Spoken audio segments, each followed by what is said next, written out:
What is good, guys? Back again, M.V.K here. And like I said, guys, we're doing another Patreon request for the Yin and Yang. Like, I liked what I saw from his request, and I think this will end I'll have done all his requests after this. But the last time he asked some of my favorite robot cyborg characters, and I gave that to him. The next one, this was very interesting because I saw this and I was like, okay, I like this, as always. He wanted to know what are some of my favorite non-Marvel / DC comic movies, in a sense. So movies that are based off of comics but have nothing to do with Marvel or DC. And I was like, I got this. I know, once again, he didn't give me a number, so I rounded it off to a nice even number. 8. Yeah, you guys know me. I got a thing about odd numbers. I won't do that. So, some of my favorite non-Marvel DC movies, comic movies. Okay, that's fine. So if you like the list, I look forward to hearing yours. But in the meantime, let's do it. Here we go. So we're going to start off with number 1. Number 1 should be easy. This should be on everybody's list. Teenage Mutant Ninja Turtles. And I ain't talking about the later versions. I'm talking about the first movie from the 90s. Perfect movie. I don't even care what anybody says. Give me guys in costumes any day over the CGI mini Hulks that we got in that last garbage. Okay? Yeah, that's garbage. Now, the last movie that just came out, I liked that movie. That was good. But overall, the first movie balanced the blend of what the first comic was that came out in '84. The one that Peter Laird and Eastman put out. Yes, the Turtles weren't fun, loving, goofy characters that we see now. In the beginning, they were hardcore. All of them were. They were hardcore, and that kind of balanced it in that first movie. It was so good, and it still lives up to this day. I don't care what anybody says. The first movie is still the best, and I'll debate that with anybody. Period. Bring it. Number 2 on the list, we are going to The Rocketeer. Yeah, people forget The Rocketeer is based off a comic. That's a classic pulp character from back in the day. The Rocketeer, yes, it was under Disney, but it's still it's a pulp era character, and I love that movie. I can watch that movie all the time. I love that movie. I love period piece movies too. I love period piece because you get to see what it was like back then, and this took place in the 30s and everything like that. So I love that. This is still post World War, pre World War II, because it was, we didn't get into the war until like 1940. Yeah, so yeah, it's pre. We get to see that. The cast was great. Jennifer Connelly in it. Oh my God, she was gorgeous in that movie. Paul Sorvino, oh man, there's so many people in that movie, but it was so much fun. I love the movie, even like the music, it was, and once again, it just showed Steven, forgetting the director, as how good he is at doing period piece films. So give him a lot of credit. The Rocketeer. Number 3 on the list we are going to is The Crow. Once again, this is another movie. People forget. There are some people that don't realize that The Crow was based off a comic. And if you don't, research it. This was Brandon Lee's last movie. Sad to say. I loved it. He was so good in this movie. So great. And it's a shame that his life was taken because of nobody checking the weaponry of the prop guns and things like that, because that's what happened. But then they ruined it. By making sequels, and the sequels were just to me. None of them will ever touch the first movie at all. Just the love of that movie. That movie was just so great, and the cast in that first movie it was so cool. You had Brandon Lee, you had Ernie Hudson, you had Tony Todd, you had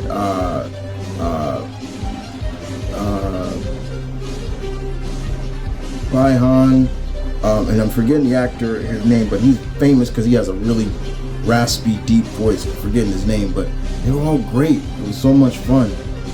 And if they really are remaking this movie, I can't. I don't know. Even if it is a Skarsgård brother, taking over, but I just can't. Nobody will ever replace Brandon Lee as the Crow. It was just a good movie. Perfect. Number 4 on the list, we go with Dredd.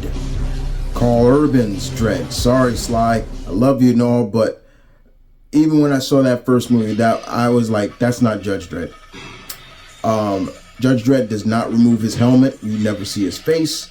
In all the comics, and remember, Judge Dredd is a British comic. That's from 2000 AD comics. He's never removed that helmet. Urban was perfect as that character. He had the mannerism. He didn't. Sometimes you forget that. Sometimes you didn't even realize that was Carl Urban, but it was him. He played the role perfect. He felt like Judge Dredd. Everything about that movie. It did. The Dredd movie felt like The Raid, but it was still a good movie. It's underrated, and yes, Sly. Maybe in some sense for non-people who've never read the Judge Dredd, Sly may have gained people's exposure to that character, but it was Carl Urban that defined and perfected that character on screen. I really wish they would do another one. Number 5 on the list, we go to Hellboy. Hellboy of Dark Horse. That's Dark Horse's baby, pretty much. Yeah, Dark Horse.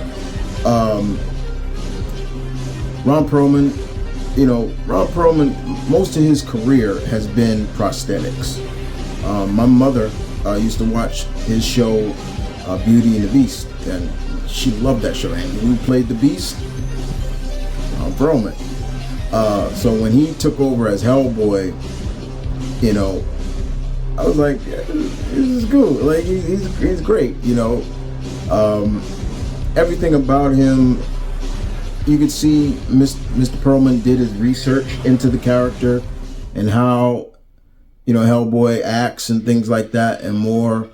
They made 2 sequels and then they rebooted it and had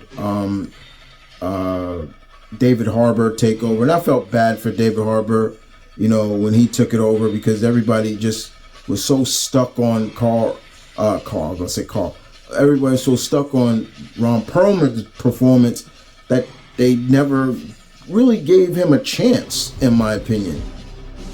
Because in some hindsight, his movie felt more authentic to the comic, especially when it came to the characters.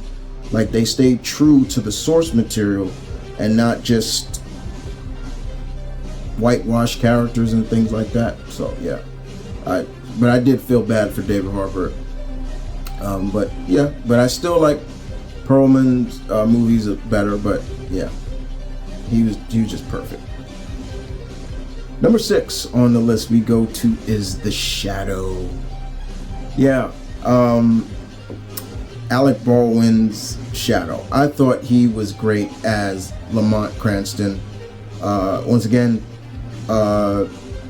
they kept it straight, true period piece, like the early, felt like the early 30s, early 20s. I enjoyed it. It's cheesy. It came out in the early 90s. I think it came out right after or in the same year that Billy Zane's The Phantom came out. But The Shadow is one of my favorite pulp era heroes. I love that character. I love what he stands for. He came out and he was what Batman wanted to be and things like that.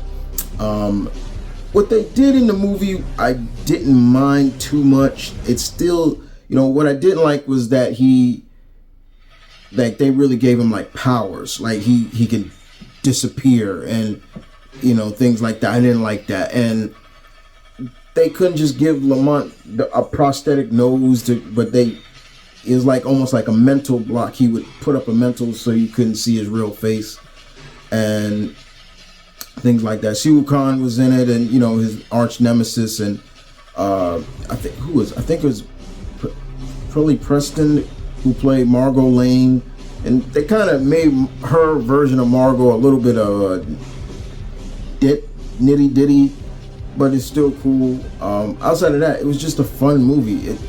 If you take it for what it was fun, and I still want more Shadow. I want them to bring the Shadow back to the big screen or the smaller screen or a streaming line, and just showcase him, because the Shadow knows.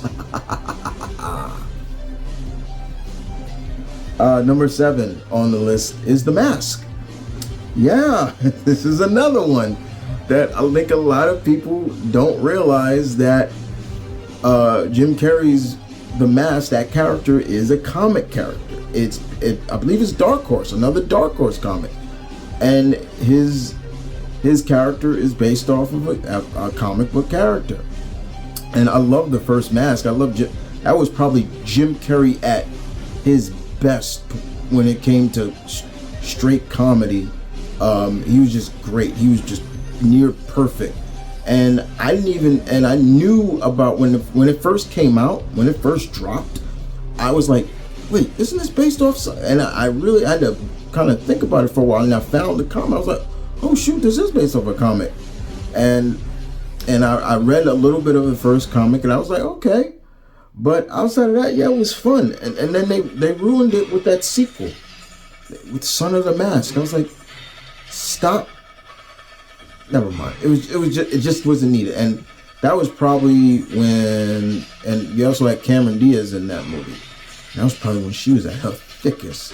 When she was thick, curvy, and everything. I was loving that. I was like, yeah, okay. Then she started losing it all the time. But she was hot in that movie. I ain't gonna lie. And number 8, we end it with the Mask of Zorro franchise. Antonio Banderas, Anthony Hopkins, and the lovely Catherine Zeta-Jones. Oh my God. Zorro. You guys know me. I'm a huge Zorro fan. I love Zorro. Love Zorro. And that character has been around since 1919, I believe. And it's good to see the character still running high and still has a legion of fans. Whether no matter your ethnicity. But I do love the fact that he represents. He's a Latino character. He is, and you have to respect that for him. And Zorro has been around for so long, and when Antonio Banderas took over the role, I wasn't hesitant. I was really like, okay, let's see where this goes. Let's see where this goes. And we got to see that he was Sir Anthony Hopkins played the original De La Vega, and he was passing the torch to the new Zorro. And again, I didn't mind that, but I was just glad that it took place, once again, a period piece movie that they showcased, basically before California became a part of the United States and all that stuff. That was great. I loved that. And Catherine Zeta-Jones in that, oh my God, she was gorgeous. Like, the first time I saw her actually was in the Phantom movie. And in that movie, when she came, I was like, who is that? Like, who is that? Like, whether it was that sultry accent she had, or it was she's just pretty. I was just like, and then when she did that movie, I loved it. It was just, like, look, I can't. Catherine Zeta-Jones, I got a crush on her, big time. She's like a celebrity crush I have. she's just beautiful. That woman's just a beautiful woman. But yeah, I love Master Zorro and the two movies that Antonio did, and I'm looking forward to this new one that's coming out. But outside of that, yeah, Zorro, great. I love it. So there you guys have it. Those are 8 favorite non-Marvel / DC comic movies that I love. Everybody's is gonna be different. I'm sure people are like, yo, why do you put Kick-Ass up there and everything like that? That's happening. Yin and Yang Lad, thank you for this. This was fun because, you know, yes, Marvel is riding high with their movies, and DC, there are a lot of live action DC movies that I like, but in terms of people's eyes, you know, they're falling behind as well. But hopefully there's a turnaround with Gunn now in charge, and more importantly, I'm looking forward to the future, and I want to see more non-Marvel comic movies come out. I hope Bloodshot, especially in terms of Valiant characters, Bloodshot was not a detriment to what the next Marvel movie, the next Valiant characters could be. I want to see Shadow Man. I want to see Ninjak. I want to see the Eternal Warrior or Exo Man of War, things like that. But yeah, it is what it is. You guys tell me in the comments section below what is yours. I'll see you guys next time. Yin and Yang Lad. Yin and Yang Lad. Thank you so much. I appreciate it. You guys take care. Deuces.